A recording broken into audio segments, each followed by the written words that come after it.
nggak bisa jadi ibu yang baik, kayaknya belum sempurna gitu.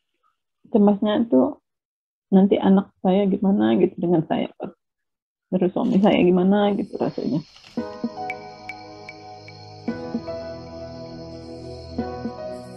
Hai, tamu podcast kita hari ini adalah Kak Ainun.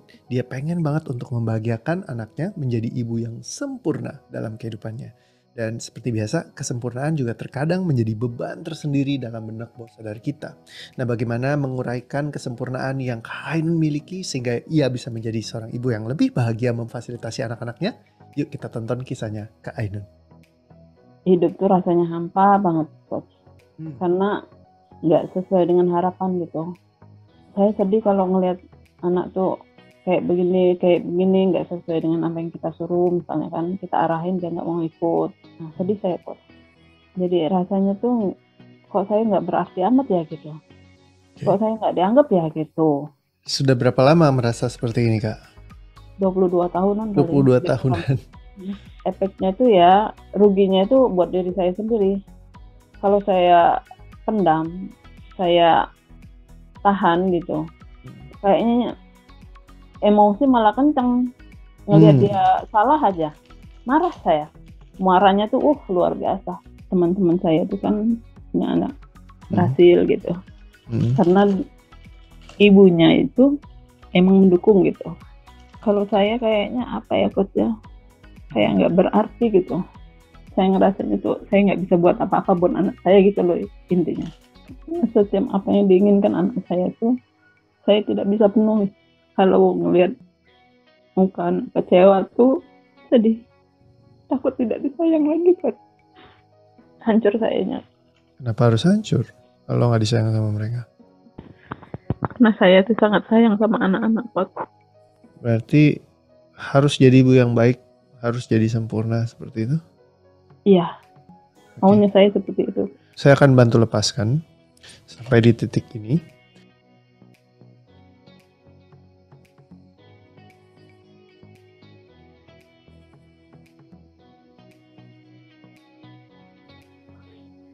Belum bisa bahagian anak-anak itu, Kok. Masih ngeganjel, gak sesuai dengan harapan kali. Impian dulu bisa nyekolahin anak sampai tinggi banget, sampai sukses.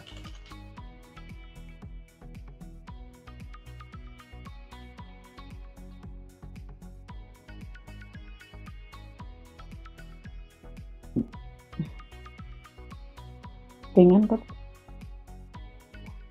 biasa aja. keren. Hebat. Terima kasih, Kak. Ringan, lega. Saya menilai diri saya itu sekarang ya, Kok, saya itu berharga.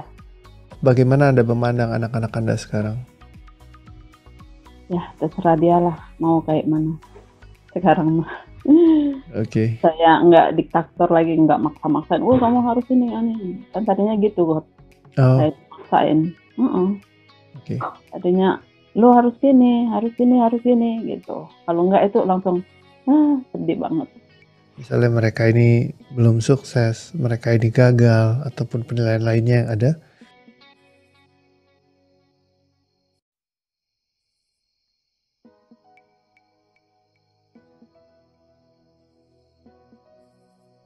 Kosong. Biasa.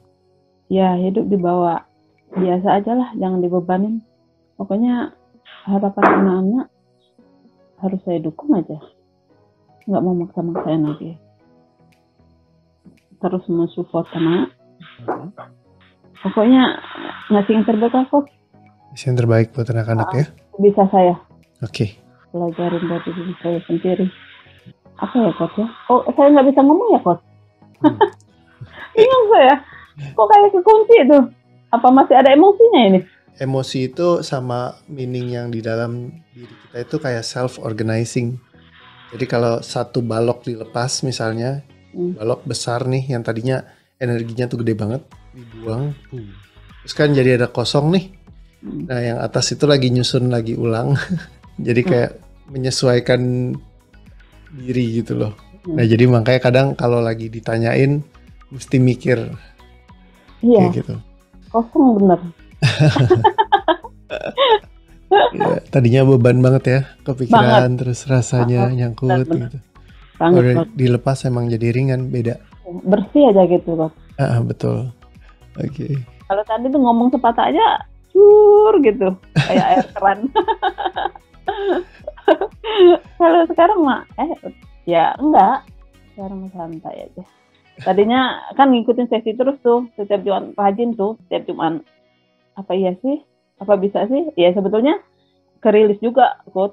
Tapi mau seperti sekarang ini, ya baru ini kerasanya tuh. Mantep memang. Kak Ainun itu tadi juga nggak banyak cerita kayak sharingnya. Kayak misalnya Kak Ainun bilang ya saya merasa anak saya belum sukses. Tapi Kak Ainun nggak ceritain kan belum suksesnya kenapa, kejadiannya apa sih, kayak gimana. Terus Kak Ainun marahnya seperti apa.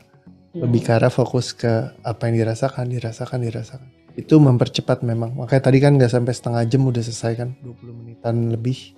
Rasanya udah ringan gitu. Nah jadi kembali lagi perubahan itu kan ada stagingnya Kak.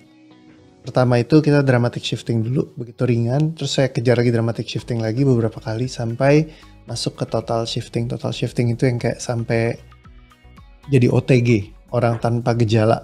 Jadi kalau Kak Ainun nih sekarang saya consider masuk ke mode OTG. Bisa jadi nanti mungkin ada rasa lain yang bisa men-trigger. Ya misalkan ada yang belum dilepaskan, dia nge-trigger lagi. Nah itu tinggal dibuang sisanya kalau ada sisa. Atau mungkin juga bisa jadi sudah sempurna, misalkan sudah masuk ke permanent shifting. Bisa jadi seperti itu. Nanti kita akan tahu apakah ada emosi yang masih ke-trigger atau enggak. Itu perjalanan yang akan bikin kita tahu. Tadi waktu masih ada emosinya tuh kok. Kayak kecekrek bener. Dada ini penuh. Tahu apa tuh yang penuhnya itu tuh. Nggak ngerti juga. Leher juga kan susah ngeluarin suara kayaknya berat bener. Tapi setelah dilepaskan, alhamdulillah. Long, bersih nih dadanya kayaknya bersih banget. Yang ini nyangkut-nyangkut di sini hilang. Mantap. Alhamdulillah. Kadang kita punya ekspektasi tinggi, ya saat kita lepaskan bukan berarti kita jadi nggak melakukan, nggak berusaha jadi ibu yang baik, tapi ketika itu terlalu berlebihan, itulah yang bikin kita jadi keluar spektrum. Itu yang menyakitkan diri kita.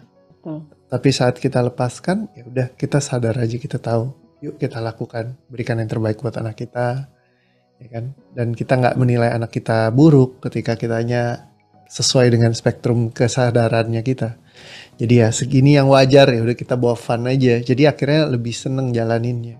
Kebayang nggak sih dengan tarik nafas aja bisa bantu kakak sampai ke titik ringan kayak gini? Nggak kebayang kok. Tiba-tiba kayak apa ya? Pokoknya nggak nyangka aja. Kok bisa Nyangka. ya? Tarik nafas kayak gitu aja. Beres deh. Hilang ya. Iya. Keren bener, keren. Ini paling memang susah saya gambarkan, hanya bisa kita rasain. Kalau nggak pernah ngerasain, susah dibilangin. Kita ceritain ke orang juga, orang biasanya nggak percaya. Apa sih nih orang, kenapa sih bisa begitu? Kayaknya nggak mungkin deh. Gitu. Karena yang selama ini kita tahu memang beban emosi itu nggak bisa dibuang keluar dari tubuh kita. Karena selama ini ya kita harus simpan terus kan seumur hidup. Tapi ini sesuatu yang bisa dibuang. Dan it's real. Bener. Kayaknya tuh apa ya Kak? Pokoknya nggak ada yang rasa yang tadi itu loh. Yang awal-awal tadi itu kan berat bener. Nah sekarang tuh emang nggak ada. Bingung saya rasanya kemana gitu. Udah nggak ada, plong aja gitu. Pokoknya coba deh. Kalau nggak coba nggak bakalan tahu rasanya kayak mana. Rugi lah pokoknya. Emosi saya lepas, terus saya lebih enjoy, kayaknya lebih bahagia banget ini. Pengen meluk anak-anak lah, pengen. Biar tahu kalau mamanya nih sayang banget sama mereka. Pokoknya koreo keren lah.